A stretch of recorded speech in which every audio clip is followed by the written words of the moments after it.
Hey everybody and welcome back. Today I have a video that I think you're going to find really helpful. There's two really big tournaments coming up. First with the Angers tournament this weekend with over 1,000 players, and then the next weekend we're going to be having the Gamers Guild tournament in Phoenix, Arizona.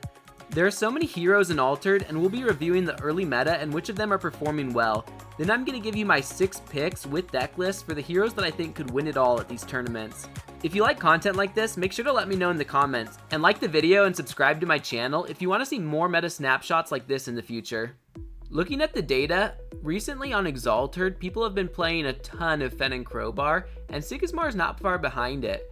Tasia and Nora is well represented as well, and these other heroes, Akisha and Taru, Traced and Rossum, and Waru and Mac.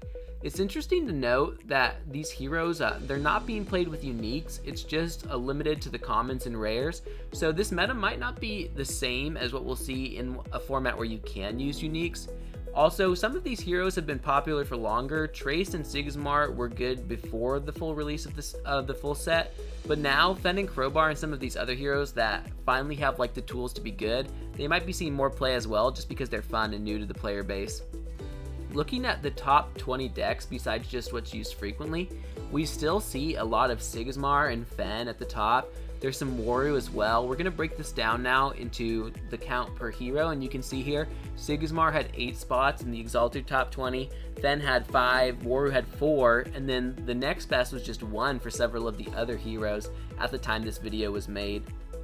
Switching over to in-person tournaments, I had trouble finding a lot of data for events, but this was a pretty big locals in Leon, and we can see here, just looking at the use rates of the different heroes, Sigismar is basically twice as prevalent as the next best hero. That's Traced, followed by Waru, Tasia, and Kojo, all kind of like tightly packed there at 5 representation. We do though have 2/3 of the heroes represented here, but yeah, it is interesting to note 6 of them didn't even make it to the table. Giving a similar feel to in-person play, we have some of the stats now here for Board Game Arena. There, like in person, you'll be able to use your uniques, and so I think we can get a better representation of what decks are the strongest when you have all of the cards, including uniques at your disposal. I found what deck these players were playing by watching some of their replays, but I only watched a couple of them, so if they were playing multiple decks, it might not perfectly reflect what they're using. Here we're seeing a lot of similar names, Traced in the first spot when this picture was taken. Still got a lot of Waru, Sigismar, Fen, Tasia. Let's split this down now into the totals. So yeah, Sigismar at the top. Next, another blue. We've got Waru from Mortis, then Traced, Fen, Tasia, and Aphanis.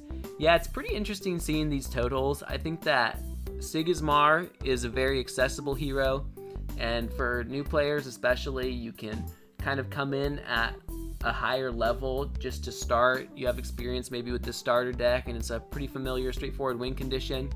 But a lot of these other heroes, even like tricky ones like Aphanis, they're still making it into the top cut by players who are capable with them. Interesting, yeah, statistics here to look at. So that's the data, that's what people are playing, that's what's been performing all right. But now I'm going to tell you what I actually think can win Angers or the Phoenix tournament. I feel like I've been doing a ton of playtesting myself, kind of figuring out the matchups, and yeah, here's the decks I think can take it all. First, we'll do a couple honorable mentions. I do think that Kojo and Buddha, they're a strong hero combination. I feel like they have a lot of sabotage available to them as well as removal, and they can be pretty aggressive early on. I think that in a tournament where you're going to get a little fatigued, something like this could do well, but I think that the card pool available and the uniques available to Bravos right now, it's not quite as good as some of the other factions, so it's not a top pick for me, but I think this is a possible wild card. Similarly, I think Subhash could do pretty good.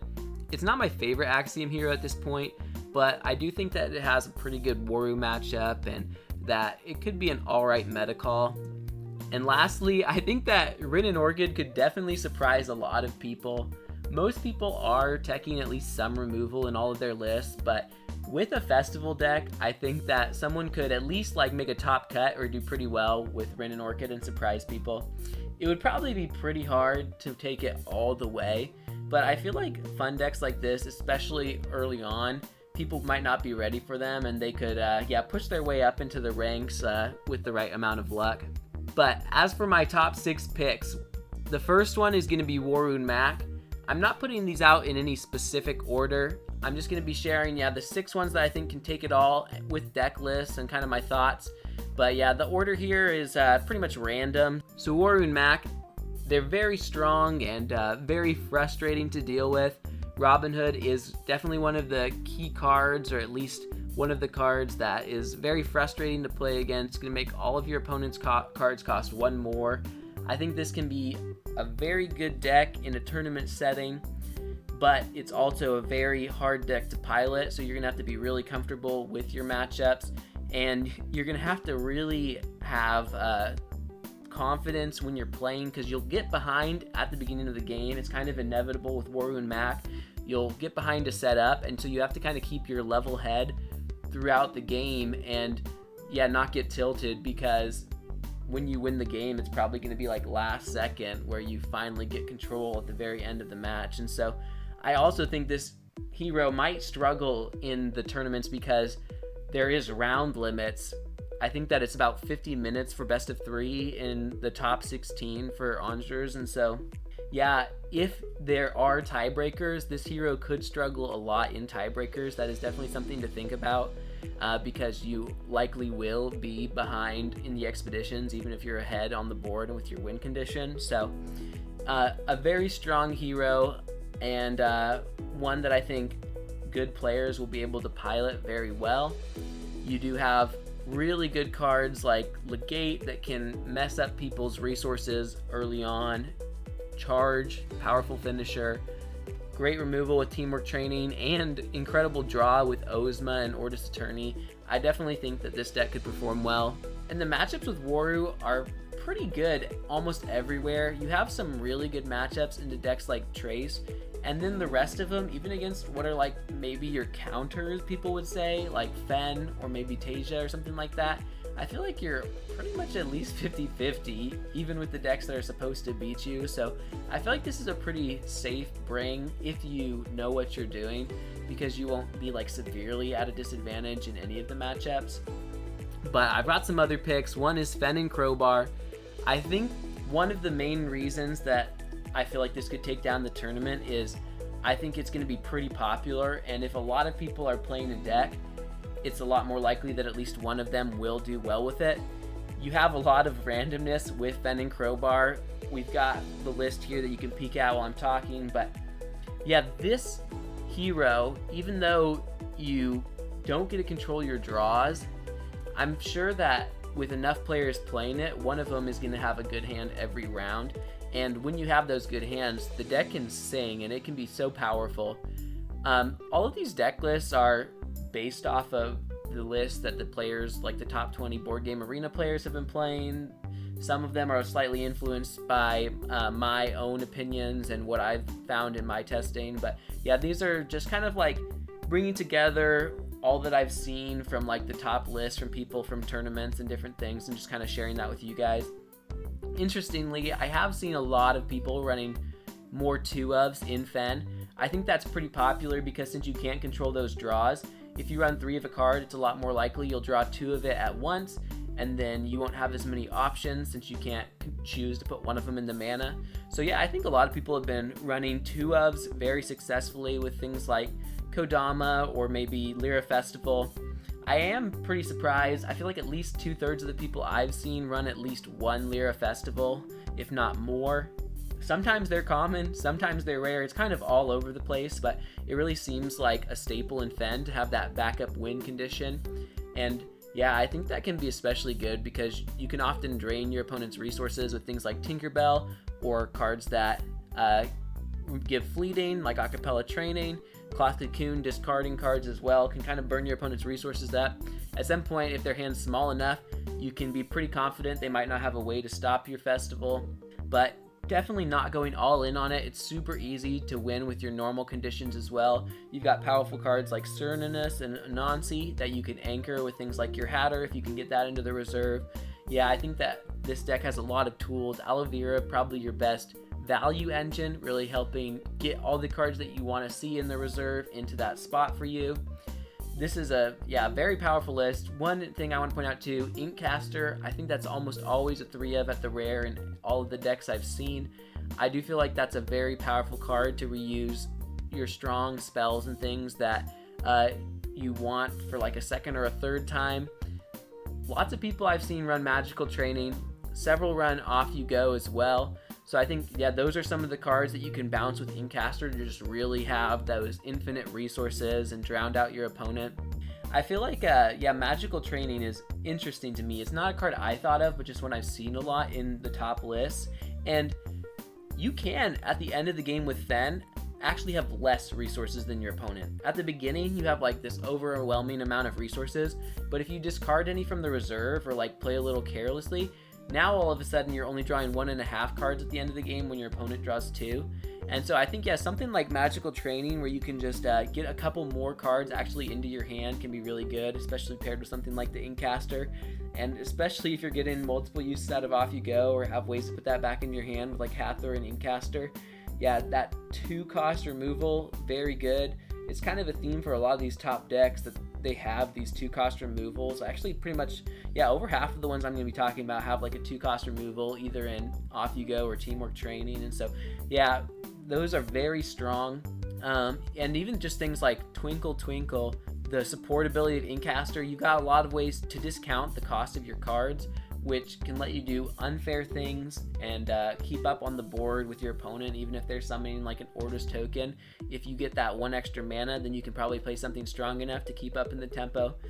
For matchups for Fen, it might just come down to how you draw a little bit. You probably can beat any matchup with the best hands, but yeah, I think that you have some tools to be able to mess up things like Trace, because you can, yeah, use the fleeting and whatnot to really drain their resources, never let them get enough counters. You can even do pretty well into Waru with some of your removal and kind of grinding them out of resources too. I don't know if you really have an awful matchup. Maybe something like Sigismar could definitely give you trouble, but yeah, I feel like it's a pretty good bring all around. This is a deck that skilled players might get frustrated piloting because they won't get to control where the cards go and they might feel like there's a lot of RNG. I think that you can kind of get around that with enough experience, and that there's actually some amount of RNG for all of the decks. So I still think it's like a good pick, but yeah, be ready for this hero. Next we've got Tasia. Looking at this list here, this one's definitely more aggressive. There's a little bit less data for Tasia decks that have performed well recently. It's not quite as popular, at least by the end of the tournament at the top tables, but I think that the ones that I have seen often are trying to be a lot more aggressive now. Personally, I agree with this. I was running Hydrocana for a while, but I feel like a lot of times if you just play like a Youngsu and anchor it, or if you just get like a couple plants out, you'll have just about as good as a result as playing the Hydra, but it's less weak to removal, and those cards are also good in the early days as well, so it kind of just makes your hands a little more consistent. One thing to think about, all of these lists I have here, they're just decks that you could play on Exalted right away, commons, rares, no uniques. Bringing uniques into these is going to mess things up a lot. It really can change things. Certain cards here like Kitsune, I think that could probably go. It was a little hard because these decks, when I was like combining my lists and making these lists, a lot of times they have the 3 uniques, right? And so to get enough commons into the list, I had to like stretch it a little bit. So here I think Kitsune could probably go, or maybe even the Spindle Bastion. But yeah, these are definitely a good starting point. One more reason I think that Tasia could absolutely take down a tournament though is it has some of the craziest uniques I've ever seen. There's been multiple Spindle Harvesters or Sneezer Shrooms or just random things that I've seen that can anchor up to like 3 characters for just 1 card, and oftentimes that card's super cheap, or it's like anchoring itself. It might not even have that bad of stats. So yeah, I think that this deck that like already was pretty good just on its own, if somebody, and in a 1,000-player tournament, somebody's gonna have them. If somebody really has like 3 amazing uniques that fit perfectly into Tasia, I really think that they could go places. And even without them, things like Thespian can be so strong. A 2-cost 4/4/4 is very good. You've got Youngsu too. It's really easy to 2-0 your opponent in the mid game when you set up like 1 or 2 anchored characters. It's usually enough to just play something small to the other side and then now you've got a threat on both sides. Whichever side your opponent plays to, you just drop the Thespian or Young-Su, and you'll pretty much 2-0 them. And so I think that, yeah, this deck, it's definitely powerful. With Spindle Harvester rare here, you can kind of get your resource game going. Chiron, it can activate your boost so that even if you have nothing on the board, you can still get 2 characters boosted to have your Thespian active. I think that's maybe one of the only reasons to run Chiron over Ogun. I feel like most of the time the stats will be at least as good for Ogun, but maybe people are just looking to get those 2 boosts specifically. And once again here too, we're seeing Aloe at 3, one of the really good resource cards, not only for Fen, I guess, but also for Tasia. So yeah, I think that this deck definitely has potential. It has some pretty good matchups. I feel like this one can play pretty evenly into Waru. You can get a double advancement day 1 with a 2-drop and a 1-drop, and then your anchored characters can kind of help make up for the fact that you're not able to play as many cards when you're facing down a Robin Hood. And a lot of your other matchups like Sigismar and things are pretty fair. One of your worst matchups is probably going to be Traced, but yeah, other than that, I don't think you have anything that you're like super afraid to face. Maybe a Faunus as well actually could be pretty bad, but otherwise the matchup spread will be fine. For my next pick, it's actually going to be a Faunus. I feel like while this hero has been a little underrepresented, it's another one like Tasia that with the right uniques can really just be so strong. On Exalted, everyone was playing Akeisha, but yeah, with uniques, I think it's going to be a Faunus that we'll see more of at Angers and Phoenix. Those uniques that I'm talking about, oftentimes they're going to be something like a red or maybe even a Spindle Harvesters that has a recursion ability and will let you use your best spells over again. Not only do they give you a strong character to play, but they'll also basically just let you have more copies of your best cards in your deck when you can put things like Helping Hand, Meditation Training back into your hand. There's even some infinite combos there with those cards. I think that this deck is really hard to pilot well, and you have a very wide decision tree, but when things get going, you can have huge hands and some of the craziest turns at the end of the game. There's a bunch of potential for draw and cycling, especially with the uniques that I mentioned, and you have really good tools in removal.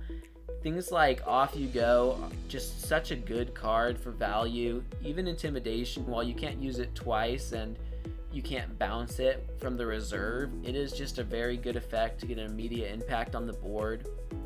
I think that the matchups are going to be pretty good for this deck. You'll be alright, maybe like just barely disadvantaged or 50-50 into Waru. I think it can be a pretty hard time into Sigismar, just kind of like Izmir always has trouble just because of the wide boards with like smaller characters. But even there, if you just play into your anchored strategy and manage to avoid removal, you can be in a good spot. Things like Fen, I think that, yeah, you're not really at a disadvantage at all there. They do have some removal, but you have some pretty strong plays that'd probably be pretty even. Into Tasia, you'll be feeling really good. I think Trace could be a pretty hard matchup actually because they can get a lot of stats, but they often won't have quite as much removal, and yeah, just depending on how things go. You don't like have a great answer to Bastion, but with your own anchored characters, you can possibly keep up in stats. Next hero is Traced. I do think that this hero has the potential to take down one of these tournaments. Looking at this list here, it's got like a couple tech tools and then just a lot of straightforward good stuff for the hero. You're still playing a ton of cheap characters, Foundry Mechanic, Stargazer from the reserve, Amelia Earhart, and others. Axiom Salvager Rare 2 is very popular. I think that your best day 1 play is just 1-drop, 2-drop, get 2 things into the reserve so that you can get your counters faster. Yeah, people are really streamlining this deck now with Ada Lovelace, Axiom Salvager, and Frankenstein 2. You're going to be churning through your cards so quickly, you'll basically see all of your good uniques and your Bravos Bastions every game. I think I get about 2/3 of my deck drawn in all of my games with this hero, and so I do love the consistency, and the power with Bravos Bastion is incredible. If they don't have a way to remove it, you're in a great spot. The biggest thing holding this hero back is the Waru matchup, but Waru's not all that popular right now, and in one of these first tournaments, you could probably get lucky and just dodge the matchup. I'm sure at least someone's not going to face a Waru early on and just going to like cruise through the tournament as they take down Tasias and other good matchups. It has been a little tricky for me to figure out what are the best uniques for this deck, but you can often at least just find something that resupplies or gives you a draw and fits pretty good in with the game plan. I think that all of the decks we've seen have at least one way to sabotage, and so yeah, here you've got Tinkerbell. It's not quite as easy to surprise your opponent with it, but as soon as Traced is online, you can put it straight into the reserve and play it, and then yeah, you can get that like surprise sabotage off on someone. And Keylon Burst is a really great removal. It's not as good in the early game for your counters, but it is still just probably worth running at this point, especially if you're going to face those Warus and annoying decks. You have a couple of extra slots to play with, and maybe these are what you'd get rid of depending on your uniques. A lot of people I've seen are going to be running one copy of the Keylon Cylinder Rare, and to pair with that, they'll run about 2 Athena. That's not my favorite way to play the deck. I do think that's a pretty strong package, and a lot of people will be playing that for those infinite resources in the late game. But here instead, I've just got a couple of tech that I've seen pretty often. Foundry Armor, I think, while it's not amazing at the start of the game, it is pretty good stats in the late game, and it's always nice to be able to push 2 expeditions, especially before your opponent heavily commits to 1. And Hooked is a cute little tech. You probably don't want a ton of them throughout your match, but especially if you're drawing most of your deck, you can probably have it saved for the point you need it. And then Anansi, I think that's definitely something that could get swapped out for a unique, but it can get some pretty strong stats, come out as like a 5/5/5 and things. So yeah, that's a card you can definitely consider. Now that takes us to our last hero. It's gonna be Sigismar and Wingspan. I don't think this is a surprise to anyone. Just with the sheer amount of players running this hero, it's going to have a really good chance of making it to the top tables. And it is a deck that people are a lot more comfortable on. And so for a big tournament like this, I'm sure they're going to be falling back to it. It's also, yeah, just been one of the most played and best performing. We've got all the 1-drops here. You see Ortis Trooper, you see Foundry Mechanic, people even putting in Paper Herald. I think it has been most common now to take out all of the permanents. I don't think that's the only way to play the deck. You can definitely run some Ortis Carrier especially. A lot of people who don't run Monolith still at least run Ortis Carrier, and you can go all in and run both of them too. I think Paper Herald is kind of a way to replace that Carrier where you can still get an extra token and kind of push both sides or get those free characters without having to lose the tempo of spending 3 mana on a permanent. Some of the other cards that I kind of like to see in here, Haven Warrior is just pretty good stats. I think that Rune Scribe is nice because a lot of times Ozma isn't enough to keep your hand full in Baba Yaga. So yeah, getting those extra draws and resupply can be really good. Sandman's a cool tech. I think you can definitely go either way with that card and maybe replace it if you get a unique, but yeah, being able to use the effect both aggressively to put something to sleep with Anchored or to just get a win at the end of the game is good, or using it on your own token just to have like essentially an anchored character that's bigger the next day can be pretty strong. A lot of people I've seen too have some pretty incredible unique Sandmans that can like put multiple characters to sleep to help you really close out the end game. I also think a lot of people are going to have really good just token spam uniques that get like 4 tokens for 3 mana, or other cards that have like the charge effect to boost up the whole board. So yeah, there are some pretty good tools for Sigismar. I think charge is as good as ever. Sticky Note Seals, honestly, in this and Waru is, yeah, something that maybe you don't have to run as many of. It's pretty much just for Robin Hood at this point, or maybe like less common matchups or just like random text. So you can decide if you want to go down on that. Ortis Gatekeeper, kind of falling out of favor. It is a pretty good card, but a lot of times if you want a powerful 3-drop, you can just play something like Haven Warrior, and if you want to go wide, you can just play a 1-drop and a 2-drop. So yeah, I think that's a card people are definitely on the fence for. I do love Teamwork Training. It's like the last piece of the puzzle that Sigismar was missing to have just like incredible reactive tools, and being able to sabotage too to mess up your opponent, both with Monolithic Gate, which is kind of an optional include, or the Spy can be really good. Depending on if you run permanents or not, you'll definitely want to switch up this list a little bit. Ortis Cadets isn't as good here when you don't have the Monolith, but it can still pair pretty well with Ozma or Charge. So yeah, it's definitely something to consider, but maybe you just want to bump this up to the 3rd Frog or a Gatekeeper and something instead of him. For all of these lists, you'll have to make them your own and really play around the uniques that you have at your disposal, but I think they're all a great starting point, and if you don't have a lot of time to practice, have one of your buddies just copy this list or test it out for yourself on Altered. I think they're pretty true to what you'll be facing at the top tables. So those are my top 6 picks. Let me know what you think in the comments. Is there a deck that I'm severely overrating or one that I've completely missed?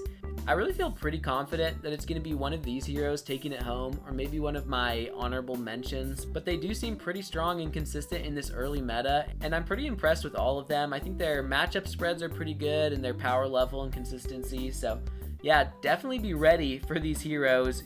If you want to go far in the tournaments, you'll definitely have to know how to take them down. I really enjoyed doing the research for this video, and I'm feeling pretty good going into the Phoenix tournament myself.